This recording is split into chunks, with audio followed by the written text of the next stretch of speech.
Ao longo do tempo têm-se verificado mistérios que a humanidade se mostrou incapaz de explicar. Mas os avanços da tecnologia conduziram a novas teorias. E continuam as buscas de provas que possam responder às perguntas mais desconcertantes do nosso tempo. Em Mistérios por Resolver.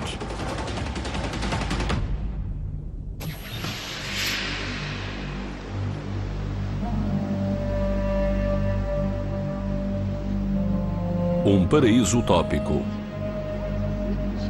Uma sociedade extremamente avançada. Um vasto e poderoso reino que governa as ondas. Então, num piscar de olhos, o desastre acontece.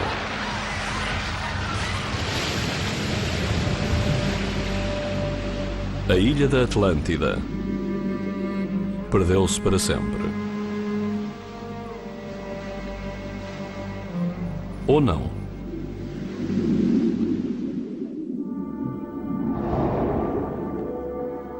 A cidade perdida da Atlântida.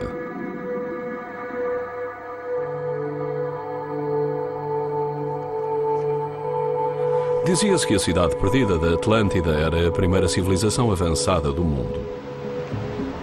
Um reino rico e poderoso. Durante séculos prendeu-nos a imaginação. A maioria das pessoas pensa na Atlântida como uma civilização tecnologicamente muito avançada que pode ter viajado no tempo, pode ter tido automóveis, submarinos e por aí adiante. Mas este lugar é mais famoso pelo seu desaparecimento da face da Terra.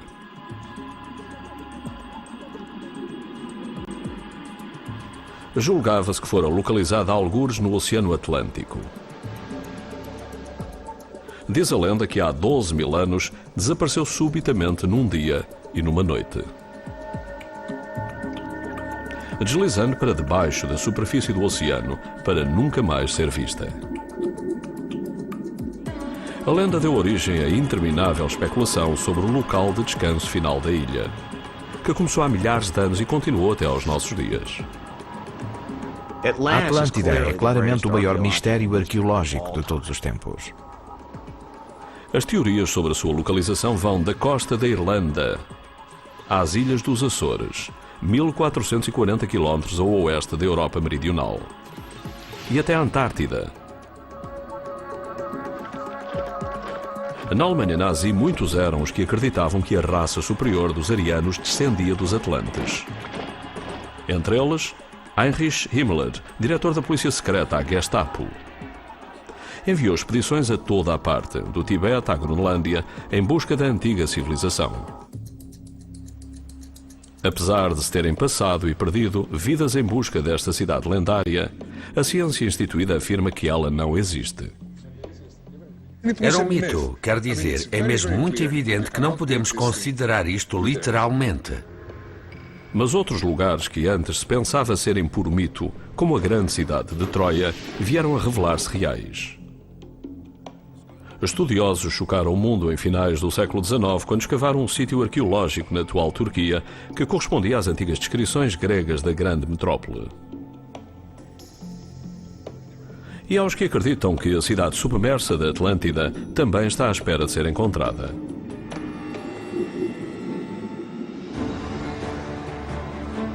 Agora, Mistérios por Resolver vai explorar as profundezas para investigar. Esta equipa científica vai explorar a teoria de que a Atlântida era, na verdade, uma metáfora para os minoicos de Creta. Os mitos devem ser encarados com algum distanciamento. O seu objetivo? Provar que os minoicos foram destruídos de um dia para o outro, tornando-se a base para a lenda da Atlântida. A equipa da expedição vai investigar imagens de sonar do Mar das Caraíbas que parecem revelar estruturas criadas pelo homem. Isto parecem construções de alguma coisa. Para o fazerem, tentarão obter amostras das ruínas destes possíveis edifícios. As amostras encontradas serão enviadas para este laboratório para serem datadas com carbono 14. Esta máquina pega no carbono que extraímos do grés de praia e vamos medir esse carbono ao nível atômico.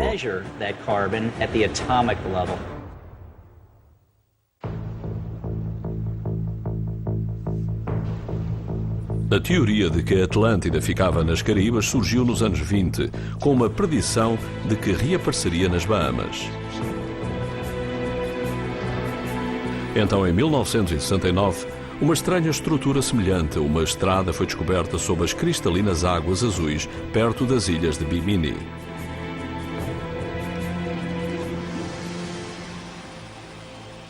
A busca de mistérios por resolver tem início perto dessas ilhas, apenas 100 km a leste de Miami.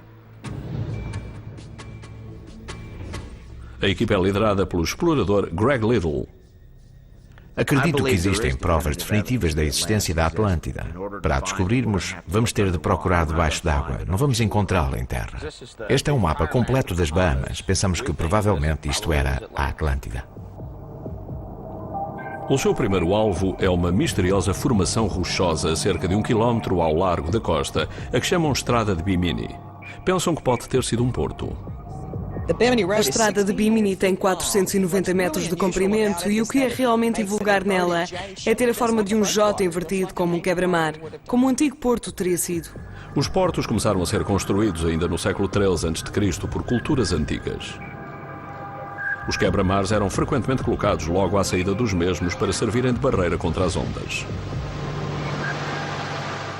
Vista de cima, a estrada de Bimini parece partilhar a forma de J com esses portos antigos. E as pedras retangulares e orientação linear parecem indesmentivelmente obra do homem. Mas muitos geólogos mostram-se céticos. Insistem que a estrada de Bimini é simplesmente uma formação natural. Quando olhamos para a estrada de Bimini, pela primeira vez é bastante perturbadora. Quero dizer, parece bastante com uma estrutura artificial, mas de certo modo essa impressão deriva da ideia errada de que na natureza não se encontram muitas linhas retas de estruturas altamente ordenadas. A realidade é que as podemos encontrar em todo o lado. Vejam-se os cristais, vejam-se os diferentes tipos de formação basálticas. A equipa está convencida que pode descobrir provas de que a estrutura foi feita pelo homem. Procuramos múltiplas camadas de pedra, pedras sobre pedras. Procuramos lajes retangulares cortadas e cunhas de pedra sobre os grandes blocos. E se as encontrarmos, basicamente isso mostra que esta coisa foi alterada pelo homem. Acreditamos que esta é uma formação portuária alterada pelo homem. Múltiplas camadas. A equipa prepara-se para a sua primeira série de mergulhos. O local fica a cerca de 5 km de distância.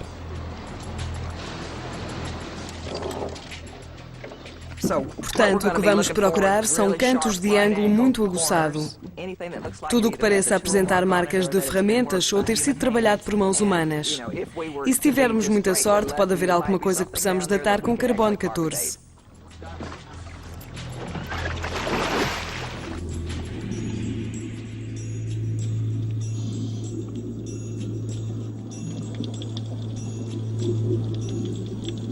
O tamanho e a forma da camada superior de pedras parecem talhados pelo homem. Mas é por baixo delas que a equipa precisa de procurar provas mais definitivas de escultura pela mão humana.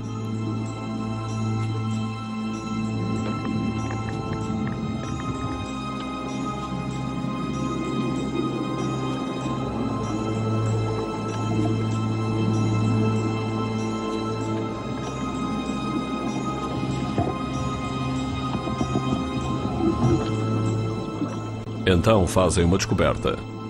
Recuperam uma pedra circular aparentemente cortada manualmente.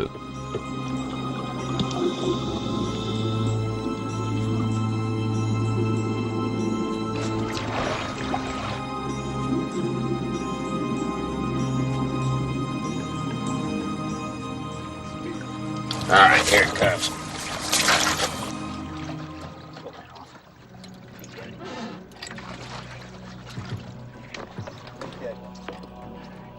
A grande e pesada pedra tem um buraco aberto no centro. Parece muito semelhante às âncoras fenícias de corte rude encontradas em portos do Mediterrâneo.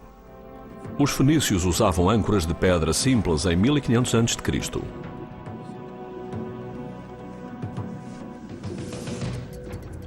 Há algumas coisas a procurar. Primeiro, o tamanho. Mas a forma como o orifício foi aberto, para saber se é natural ou não. E depois procuram-se marcas de cordas. Há aqui um sítio em que parece ter passado uma corda que a marcou. Podemos realmente ver. Tem de haver um lugar em que as cordas são atadas e procuram-se marcas de cordas. A equipa concentra-se numa secção específica. Em termos de orifício, procuramos marcas que mostrem que alguém passava algo através dele. É frequente ver, como aqui dentro, pode ver-se que há sulcos, não é? Não é um orifício aberto por um animal ou por algum pequeno parasita.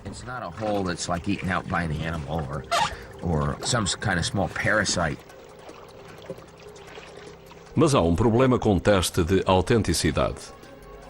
Se este coral não estivesse aqui, podia ver-se um ali bastante mais dentro. Devido às leis de preservação ecológica das Bahamas, as excrescências de coral não podem ser removidas e a pedra está completamente coberta de coral. Isso significa que não poderão testar a amostra. A equipa concentra-se então na busca de pedras enterradas debaixo da areia. É mais provável que essas estejam livres de excrescências de coral. Esta é uma estrutura alterada pelo homem.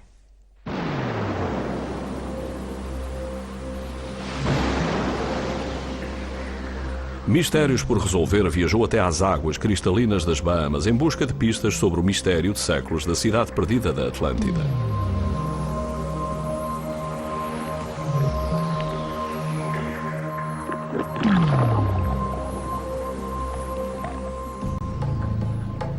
O primeiro registro escrito da Atlântida pertence ao filósofo grego Platão em 350 a.C.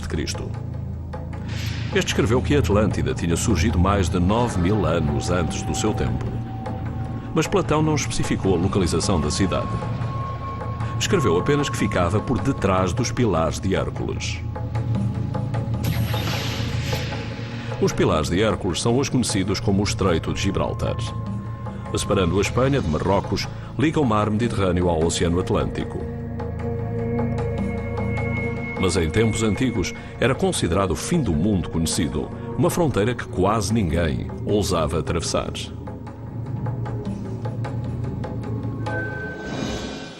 No século XVII, o escritor Sir Francis Bacon colocou a Atlântida na América, chamando-lhe uma utopia do conhecimento humano. No século XIX, alguns estudiosos propuseram que a Atlântida se encontrava algures na América do Sul, que era uma antiga civilização relacionada com o Império Maia. Depois, em 1882, Ignatius L. Donnelly publicou Atlântida, o mundo antediluviano, e pôs a hipótese de todas as civilizações conhecidas descenderem da Atlântida.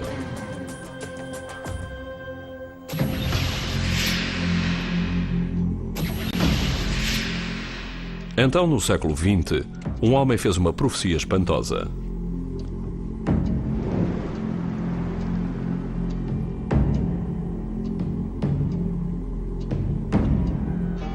Edgar Cayce diz que era capaz de prever o futuro quando se estava em transe. Os seus seguidores acreditam que quase nunca se enganava. Cayce menciona a cidade perdida da Atlântida em mais de 700 preleções. Numa delas prevê o tempo e o lugar exatos em que será descoberta.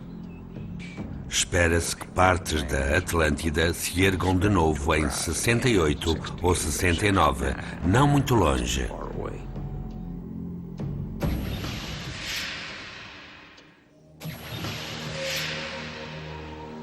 Então, em 1968, o biólogo J. Manson Valentine encontra-se a mergulhar nas Bahamas, quando descobre uma enorme estrutura aparentemente feita pelo homem. A Estrada de Bimini. Muitos acreditam que a Atlântida foi finalmente encontrada.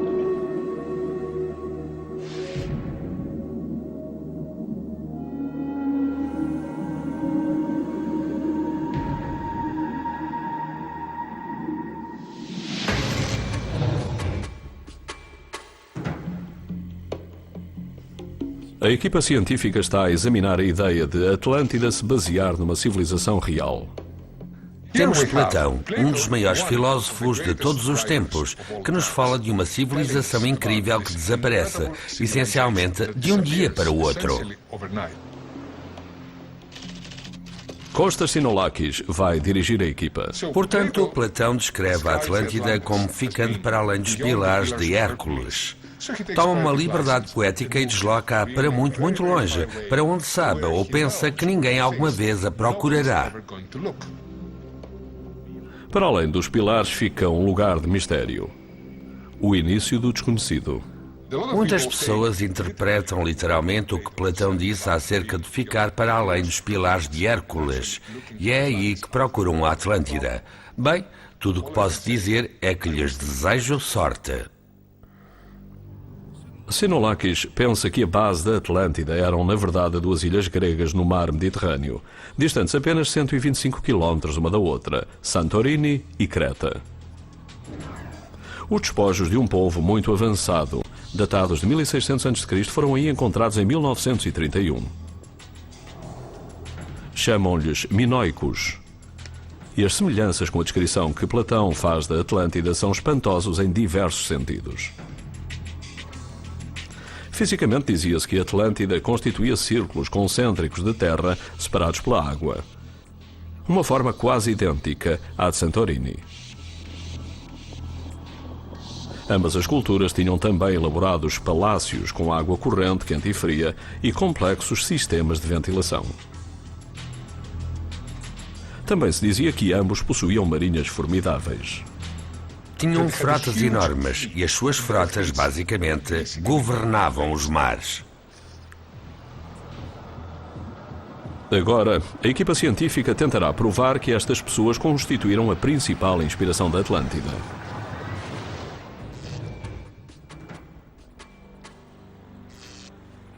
A Sinolakis junta-se o geofísico Stephen Ward. Juntos tentarão provar que os minoicos foram destruídos num único dia. Bem, o que Platão escreveu discutia uma sociedade ideal. E é claro, quando discutimos uma sociedade ideal com amigos e alunos, uma das questões que temos de explicar é: se existia uma tal sociedade ideal, por que razão não existe mais? Bem, a resposta é que foi, provavelmente, destruída num grande desastre natural.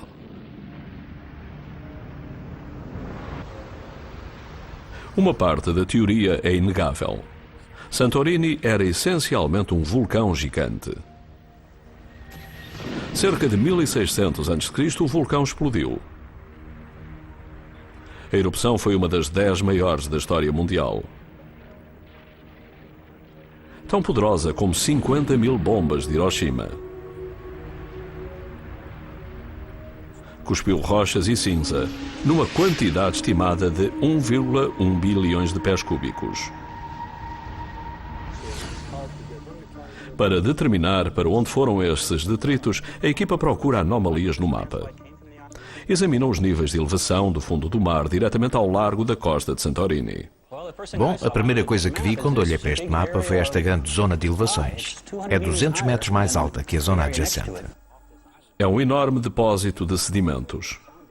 Quando temos uma grande erupção vulcânica do tipo que gera o colapso da caldeira, a caldeira, o flanco do vulcão, cai no mar como um gigantesco deslizamento de terras e, ao cair, gera uma grande onda. A erupção da Santorini criou um depósito de deslizamento de mais de 200 metros de altura. Este tanque demonstra o que acontece quando um flanco de vulcão cai num corpo d'água. O que quero fazer é mostrar-vos uma avalanche e um deslizamento de terras. Qual é o aspecto possível das ondas quando a caldeira entra em colapso e o flanco do vulcão cai no Mediterrâneo? Sinolakis usa sacos de berlindes para simular o deslizamento de terras. O impacto cria uma onda gigante. O resultado é uma enorme alteração do nível do mar sobre o que seria a linha costeira oposta. Temos uma massa que deixa uma encosta, atinge a água, afasta a água do seu caminho, originando uma onda à sua frente. E essa onda pode propagar-se talvez de Santorini até Creta. No caso da erupção de Santorini, as ondas ou tsunami geradas teriam sido enormes.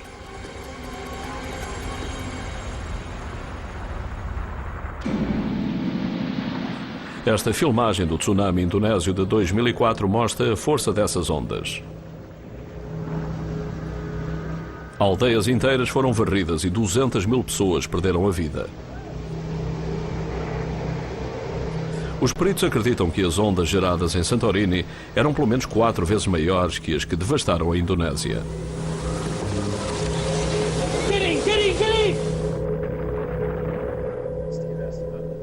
O passo seguinte da equipa é determinar se as ondas gigantes teriam chegado até Creta, a 125 km de distância. E, em caso afirmativo, se a parede de água teria destruído completamente os minoicos de Creta. Como era uma cultura marítima, a maioria dos seus palácios e colónias localizava-se na costa, pelo que estavam perto da água. Essa era também a sua maior vulnerabilidade, porque estavam expostos a qualquer cheia ou tempestade costeira extremas.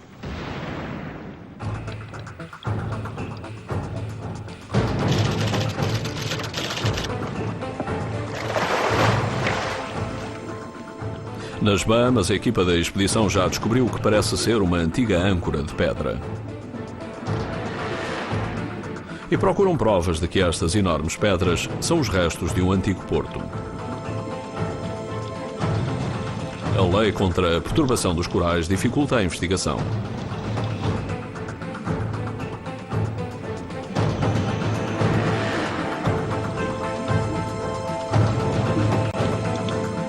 Finalmente encontram uma pedra mais pequena, livre de excrescências de coral, em cunha sob as pedras maiores.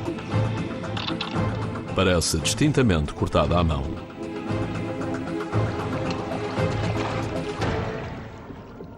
É apenas um bloco retangular. É muito plano, liso, cortado, claramente cortado. O mesmo se passa neste ângulo.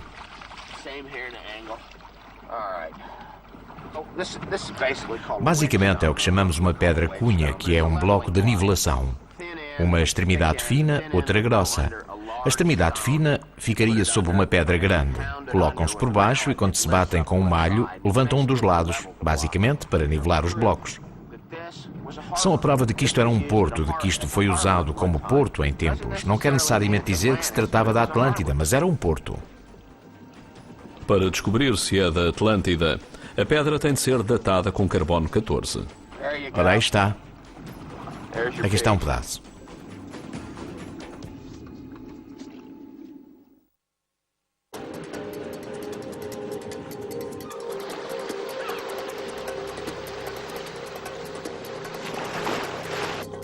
Mistérios por resolver vasculha as águas das Bahamas em busca de provas de que a cidade perdida da Atlântida pode jazer sob a superfície aqui.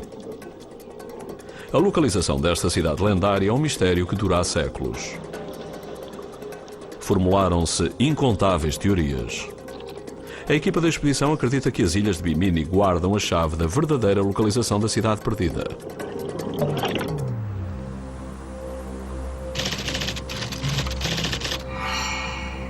Enviaram a pedra da estrada de Bimini para Miami, onde se encontra o mais avançado laboratório de datação por carbono 14 do país, o Beta Analytic.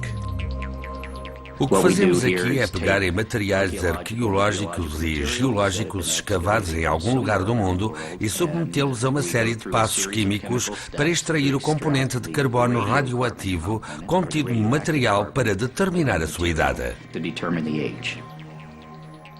A cunha é feita de grés de praia, que se cria quando a água do oceano evapora, fundindo sedimentos e vida marinha.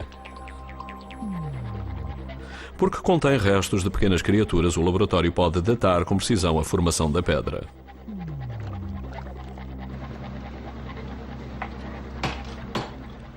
Como só precisamos de alguns miligramas para datá-la, vamos limpá-la o mais possível e tirar aquilo tudo.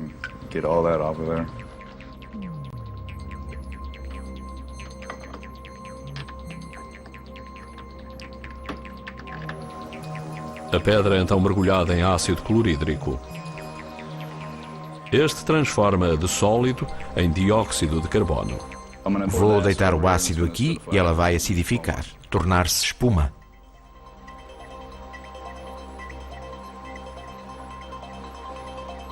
O dióxido de carbono passa por este azoto líquido a mais de 300 graus abaixo de zero.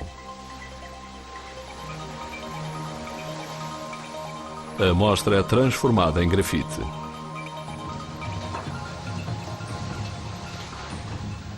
A grafite é 100% carbono, portanto, livramos-nos de tudo mais. A máquina que efetua a datação tem o nome de espectrómetro acelerador de massa. Esta máquina vai pegar no carbono que extraímos do grés de praia e vamos medir esse carbono ao nível atômico. A equipa científica será então capaz de datar definitivamente a cunha de pedra da estrada de Bimini, determinando se é antiga o suficiente para pertencer à Atlântida.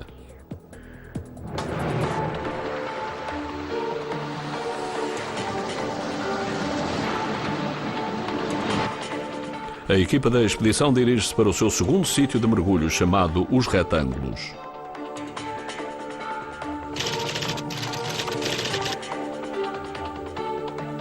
Imagens de sonar deste local mostram o que parecem ser formações regularmente espaçadas no leito marítimo.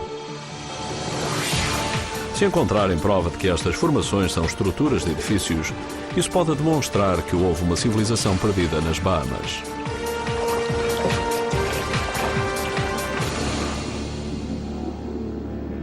As formações no sonar encontram-se 30 metros abaixo da superfície.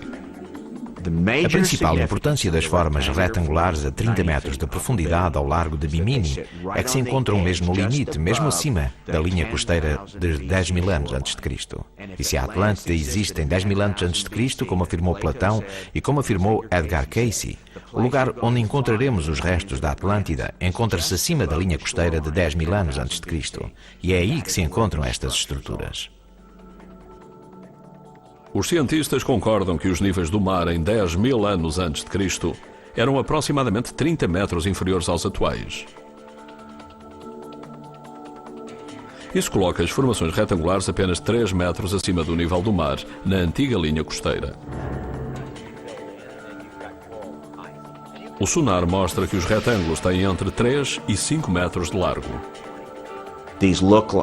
Parecem do tamanho dos edifícios de armazenagem em pedra que se podem encontrar na costa, para que quando se retire a carga de um barco, se tenha um edifício para aguardar. Portanto, é um sítio arqueológico bastante promissor.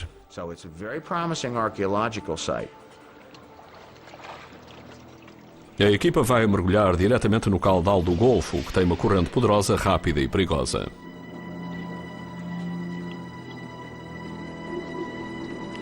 Pode arrastar os mergulhadores para as águas profundas e abertas do Atlântico. A corrente do Golfo pode ir de 5 aos 11 km por hora, podendo simplesmente arrastar-nos. Ao fim de 400 metros, cai para os 100 metros de profundidade e outros 800 metros depois é sempre a descer. Estamos a 400 metros do sítio de mergulho.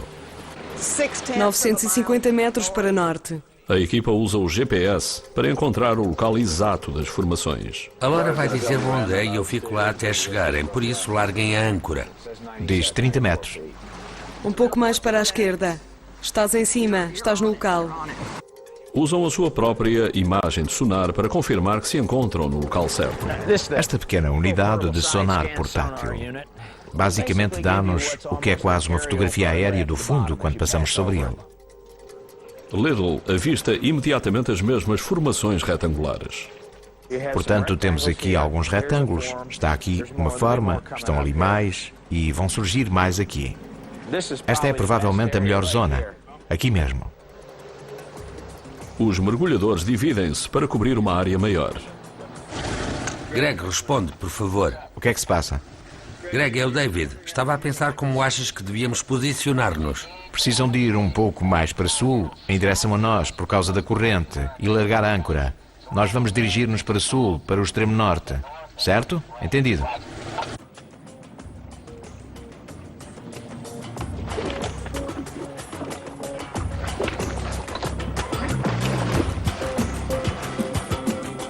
Durante o seu mergulho, a equipa vai documentar as estranhas formações que repousam no fundo do mar. Esperam fazer um levantamento exaustivo do sítio dos retângulos e obter imagens nunca antes vistas para posterior revisão e análise.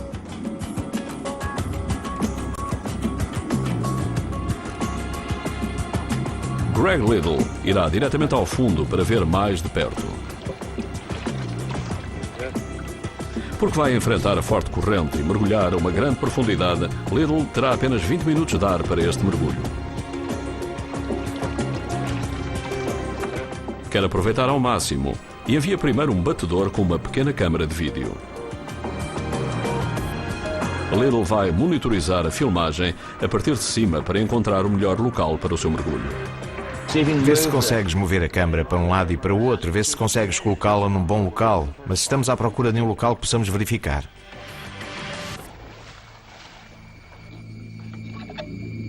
Tal como na estrada de Bimini, procuram sinais de pedras sobrepostas ou cortadas à mão que peçam uma análise mais atenta.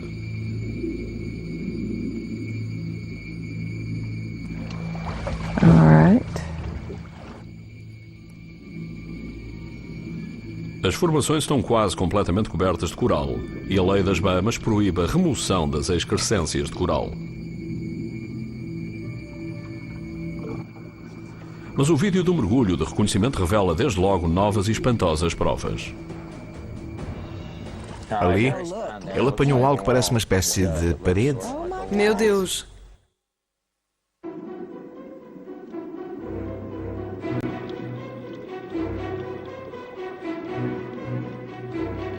Mistérios por resolver. Investiga as Caraíbas numa tentativa de encontrar vestígios da cidade perdida da Atlântida. Mas alguns creem que a cidade perdida era mais um mito que realidade. Uma lenda inspirada pela destruição de uma civilização antiga conhecida os minoicos, possivelmente por um tsunami.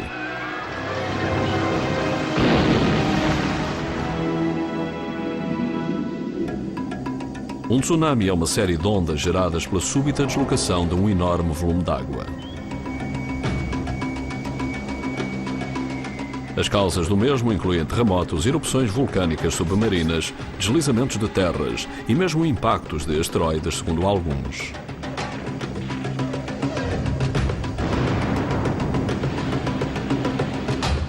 São quase invisíveis em mar aberto, mas atingem enormes dimensões quando se aproximam das zonas baixas próximas da costa e atingem-na com uma força devastadora.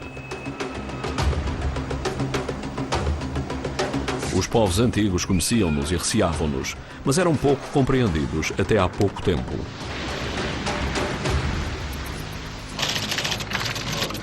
Kostas Sinolakis é um perito relativamente ao poder destrutivo dos tsunami.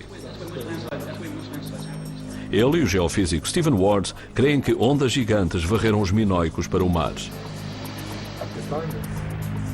Os dois afirmam que a causa foi uma erupção vulcânica em Santorini, seguida por um enorme deslizamento de terras para o mar Egeu.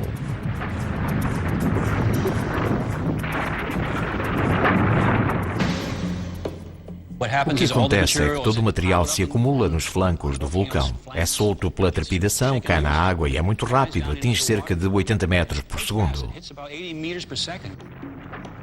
O deslizamento de terras de Santorini viaja a mais de 280 km por hora quando atinge a água. A equipa científica descobrirá em breve se essas ondas gigantes atingiram Creta. Começa por ser muito grande, pode ter 100 metros de altura e torna-se mais e mais pequeno à medida que se afasta. Viajando a mais de 480 km por hora, o tsunami avança em direção aos minoicos. As ondas atingem a costa de Creta. Quando finalmente atinge a costa do modelo é bastante alto, tem 40 metros de altura. Esta simulação em computador mostra que isso teria sido catastrófico para todos em Creta. A muralha d'água, com cerca de 40 metros de altura, teria ultrapassado mesmo a mais alta estrutura minoica. A sua frota naval é dizimada, os campos inundados, os edifícios destruídos. A simulação prova que as ondas gigantes criadas pela erupção de Santorini teriam destruído os minoicos. Sinolakis e Ward acreditam também que Platão teria conhecimento deste evento quando escreveu sobre a Atlântida. Não duvido que Platão tenha pegado nestas histórias que conhecia da altura e, como disse, este é um dos maiores eventos de que ele tinha conhecimento e, como tal, seria perfeitamente normal atribuir algum desastre a esse evento.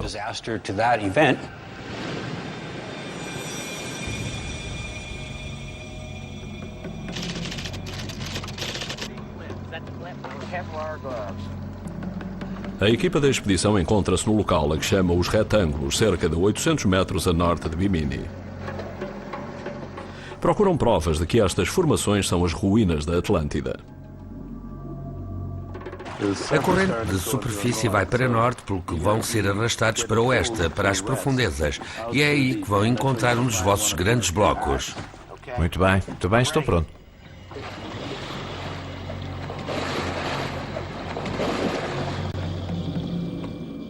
Greg Little vai descer. A corrente é poderosa e rápida. A equipa usa a linha de âncora do barco para os guiar em segurança até ao fundo marinho. Desceram 30 metros. A água é turva e é difícil ver.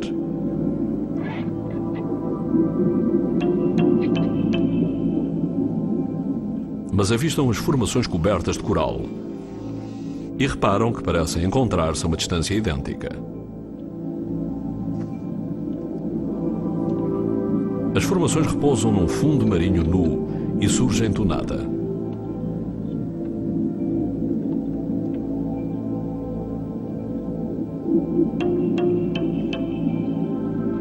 A equipa procura qualquer indicação de que estas pedras foram talhadas à mão.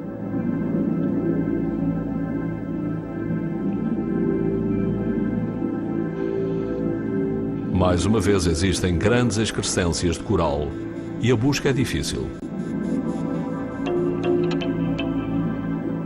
E as pedras são demasiado grandes para serem levadas para a superfície.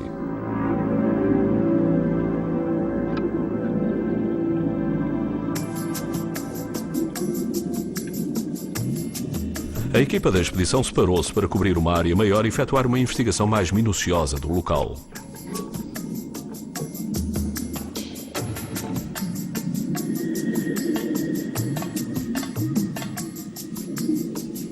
No outro extremo, um dos mergulhadores documenta as formações para posterior análise.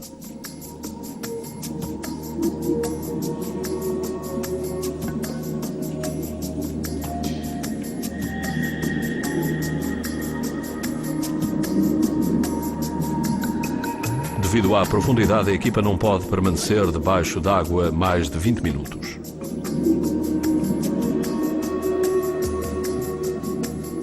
São obrigados a voltar à superfície.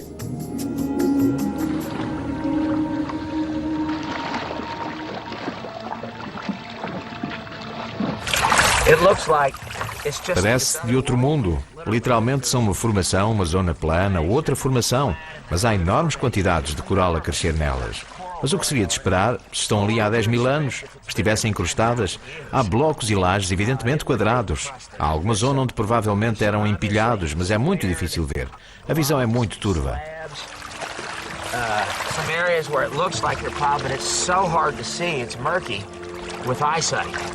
É tão sólido. Tentar ver se há ali paredes feitas pelo homem é uma tarefa difícil.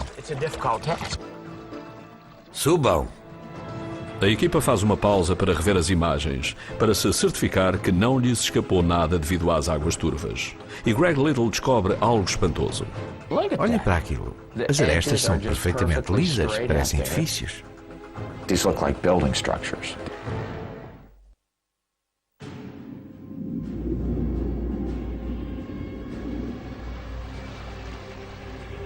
Mistérios por resolver embarcou numa expedição ao Atlântico para investigar a lenda da cidade perdida da Atlântida.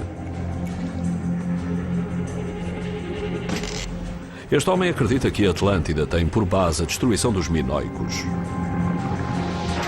Este explorador crê ter encontrado novas e consistentes provas que podem confirmar que a Atlântida existiu nas Bahamas. E este cientista está a testar o que parece ser uma pedra talhada manualmente recuperada da estrada de Bimini.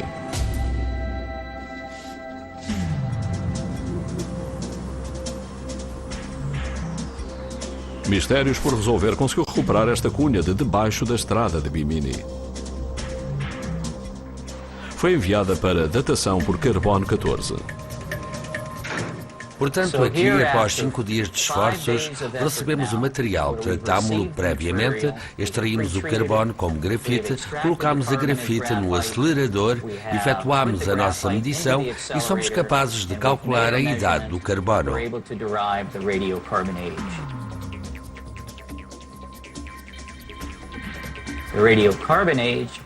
Calcula-se que a idade do carbono radioativo do material seja de 3.640 anos, sensivelmente entre 1500 e 1700 a.C.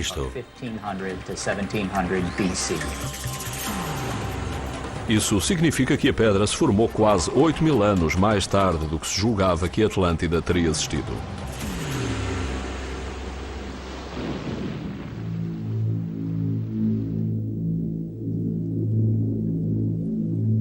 Greg Little e a equipa da expedição conseguiram algumas novas e importantes imagens do sítio de mergulho a que chamam os retângulos. Sabem que este sítio é onde se encontram a linha da costa em 10.000 anos antes de Cristo. Encontra-se agora 30 metros abaixo da superfície.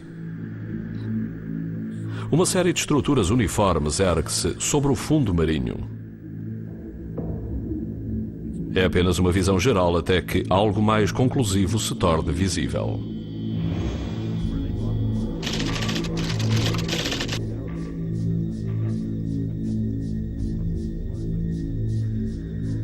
A equipa revê as gravações. É apenas o fundo arenoso branco que vimos entre estes sítios.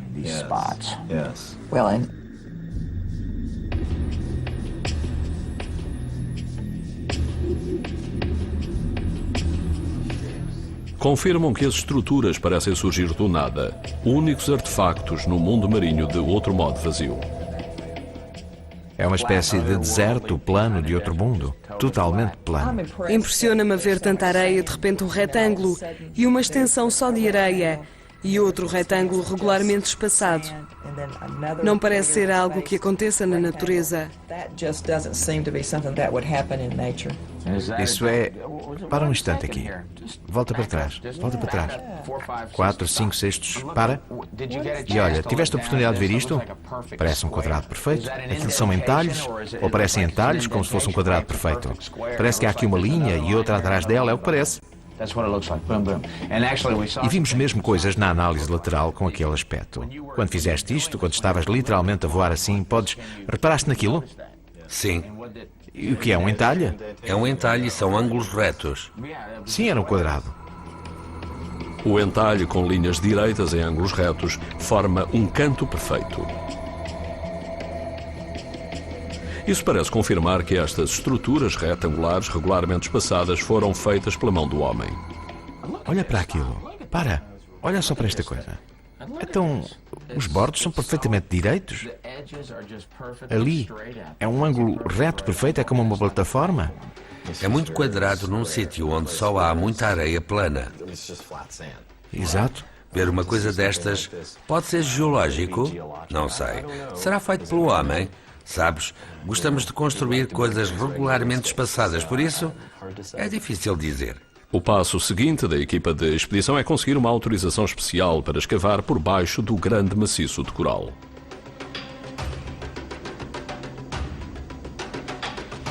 A pedra não é suficientemente definitiva para nós. O que procuramos é a estrutura definitiva. Queremos encontrar os restos de um verdadeiro edifício.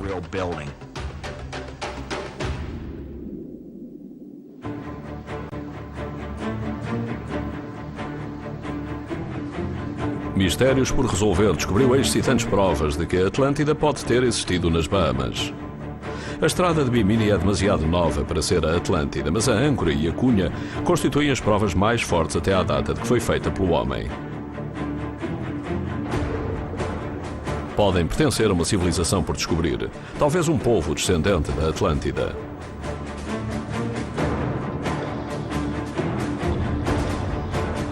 O sítio dos retângulos, sobre a linha de costa de 10.000 anos antes de Cristo, oferece uma perspectiva pioneira para uma investigação mais minuciosa deste novo local.